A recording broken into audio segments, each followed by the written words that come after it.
Tidak meninggalkan dan tidak membiarkan. Apa maksudnya, Pak? Tidak meninggalkan sedikit pun tulang manusia ketika dia membakarnya, Pak. Ya, Pak. La tubqi al-'idham, la tubqi al-lahm. Dia tidak meninggalkan suatu pun.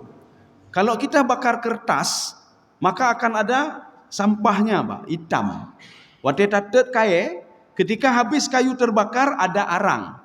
Arang kita bakar lagi ada debu. Nyu ada tepu-tepu. Hanale, Pak, bayangkan saja, Pak.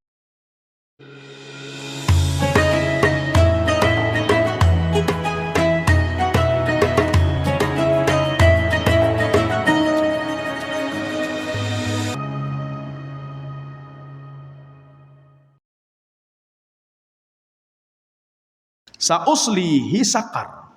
Ini memang ayat ini personal, Pak. Ini pribadi, Pak. Sa'uslihi, ha ini untuk Walid Al-Mughirah. Begitu hebatnya Walid Al-Mughirah sampai nama-namanya diabadikan dalam Al-Qur'an, Pak. Ya. Sa'uslihi sakar. Ini sakar ini seperti kita bahas pertemuan yang lalu. Neraka itu kan ada 7, Pak. Jahannam, ladza, sa'ir, sakar, jahim, hutama, hawiyah. Penyebutan sakar ini dalam ilmu balaghah ini namanya majaz mursal alaqah juz'iyah. Bukan berarti dia masuk ke neraka sakar, tidak. Ini mewakili neraka yang lain, ya, Pak, mewakili neraka yang lain. Makanya disebutkan satu untuk menyebutkan semuanya.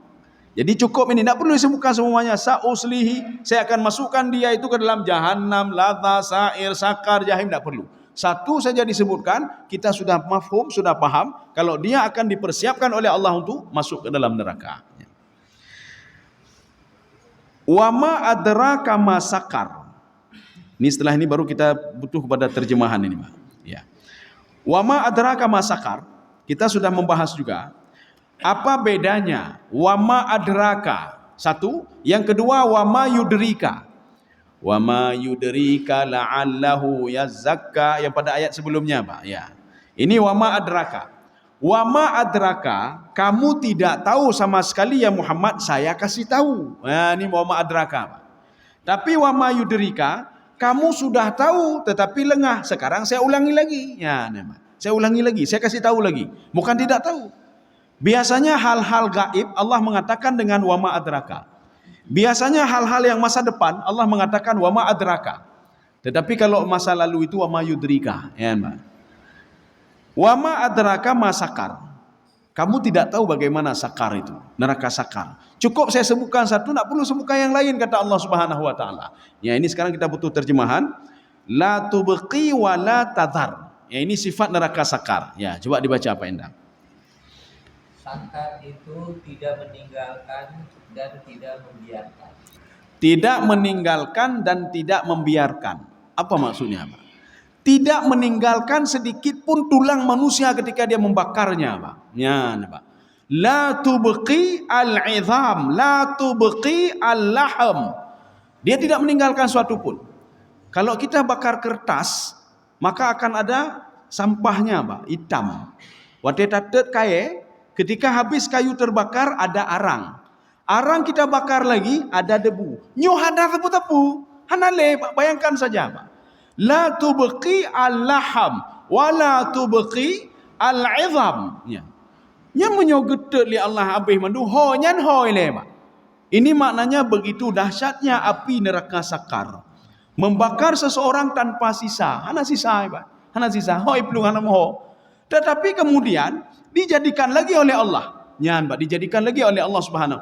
Kalau kita pikir sesuatu tidak ada kemudian menjadi ada, makanya proses kejadian manusia kenapa bertahap-tahap supaya manusia berpikir, Pak. Supaya manusia berpikir dulu kita tidak ada, hana ada, Pak, nol, tidak ada, Pak. Tetapi kenapa bisa ada? Nyan, Pak. Maka disuruh berpikir. Maka kenapa ada tahapan ketika dalam kandungan? Kenapa tidak kun fayakun? Kenapa Nabi Adam tidak kun fayakun? Maka Ibnu Abbas mengatakan Nabi Adam itu ada 3 periode. Arba'ina sanah al-ula, arba'ina sanah al-thaniyah, arba'ina as-sanah al-thalisah. Nabi Adam itu 3 prosesnya penciptaannya. Kalau kita kan tidak, 4 bulan, ya, Mbak. 4 bulan. Sebulan pertama begini, sebulan kedua begini, berkembang. Kemudian bulan keempat diberikan roh. Nabi Adam tidak. Nabi Adam 3 tahap. 40 tahun tahap pertama itu tanah liat. 40 tahun yang kedua tanah juga semua agak keras. 40 tahun yang ketiga tanah yang seperti tanah yang sangat kering sekali, Pak. Baru diberikan roh oleh Allah ketika umurnya sudah 120 tahun lamanya. Kalau kita umur 4 bulan baru diberikan roh. Nabi Adam 120 tahun baru diberikan roh oleh Allah Subhanahu wa taala. Nyopakan lagi nyoba. Kenapa Nabi Adam tidak kun fayakun? Maka Nabi Adam bukan kun fayakun. Nabi Adam proses, Pak. Untuk apa? Supaya Nabi Adam berpikir, supaya manusia berpikir. Dulu tidak ada apa-apanya. Kalau kun fayakun, hanya itu mikirnya manusia apa? Hanya itu mikirnya. Ini paling enggak manusia itu mikir dan digunakan ilmu pengetahuan, teknologi untuk menyelidiki. Apa benar enggak yang Allah katakan itu? Benar enggak proses manusia itu? Mudah-mudahan mereka mau beriman dan percaya. Ya, Pak. Jadi makanya supaya berpikir, Pak. Manusia tidak ada, dulu dalam kandungan tidak ada, tapi tiba-tiba ada, Pak. Min nutfatin amsyajin. Dari setetes air yang hina, Pak. Kemudian muncul, kemudian menjadi manusia. Kemudian ada roh lagi, Pak. Ya, ini artinya ketika manusia di neraka dibakar dan hancur, tidak mustahil. Kalau yang sudah hilang tadi bisa diwujudkan kembali oleh Allah Subhanahu wa taala. Ya, Pak. Maka sudah hancur, ada lagi. Sekarang apa bedanya dengan la tazar? Kalau tadi la tubqi, Pak. La tubqi tidak meninggalkan sedikit. La tazar hana penajihan. Tidak pernah dilepaskan lagi oleh Allah. Menyukai tamu neraka tidak pernah dilepas. Kecuali nanti Allah Subhanahu wa taala mengizinkan dia untuk bisa keluar dari neraka. Ini makna la tazar. La tubqi itu identik dengan tubuh. Tubuhnya tidak pernah setelah dibakar tidak ada sisa. Wala tazar, dia tidak pernah akan keluar dari neraka itu kecuali dengan izin Allah Subhanahu wa taala. Nabi Muhammad pun memberikan syafaat izin dari Allah. Menyuhana gaji oleh Allah haji, Pak. Ya, harus ada izin dari Allah Subhanahu wa taala. Kaum muslimin sidang jemaah yang dirahmati Allah. Lawahatul lil bashar. Coba lanjut lagi Pak Endang. Neraka sakar adalah pembakar kulit manusia. Iya. Pembakar kulit manusia, Pak. Ini sebenarnya bukan neraka sakar saja, ini semua neraka, ya, Pak. Cuma itu karena mewakili, maka kalimat lawahatul lil bashar ini berlaku untuk semuanya. Jahannam, ladza, sa'ir, sakar, jahim, hutama, hawiyah. Lawahatul lil bashar. Ya. Tadi apa terjemahannya Pak Endang, coba ulangi sekali lagi. Neraka sakar adalah pembakar kulit manusia. Oke. Tadi kan beda, Pak. Bashar ada dua, Pak. Bashar yang di atas itu manusia. Bashar yang di bawah kulit maknanya, Pak. Kulit. Cuma penerjemah sudah menambah kulit manusia. Bashar yang di atas tadi, hadza qaulul bashar. Bashar itu maknanya qaulul insan, qaulun nas, perkataan manusia. Bashar yang kedua, lawahatul lil bashar, kulit. Maka neraka itu yang dia bakar kulit. Ini juga namanya majas mursal, alaqah juz'iyah. Dia membakar kulit kan kulit menteng, atau itu mendumbaknya. Contoh, ketika nanti diharamkan boy haram nyan, daging babi haram. Tulung je dapat jauh. Oh tulung haram je, gimana caranya? Mandum haram, menyokah haram mandum ya. Jadi kan tak mungkin dikatakan dalam Al-Quran haram telinga babi, hidung babi, daging babi, kulit babi, kuku babi, mandum haram babi. Nyan, Mbak. Mana haram babi? Ente be ke dia tak kias. Oh ma berarti yang haram pajoh ji. Nyaleh hana pupu. Tulung hana pupu, nyan, Mbak. Tulung diolah menjadi tasbih. Tulung diolah haram tak haram ji, Mbak. Bulu babi diolah menjadi pecet, sikat gigau dan lain sebagainya. Tetap haram ji, nyan, Mbak. Beda apakah nyohana haram, yang haram pajoh, haram mandum ji, Mbak. Ini namanya majas mursal alaqah juz'iyah. Allah mengatakan dagingnya masuk semuanya masuk. Kulit juga itu mau mandum, Mbak.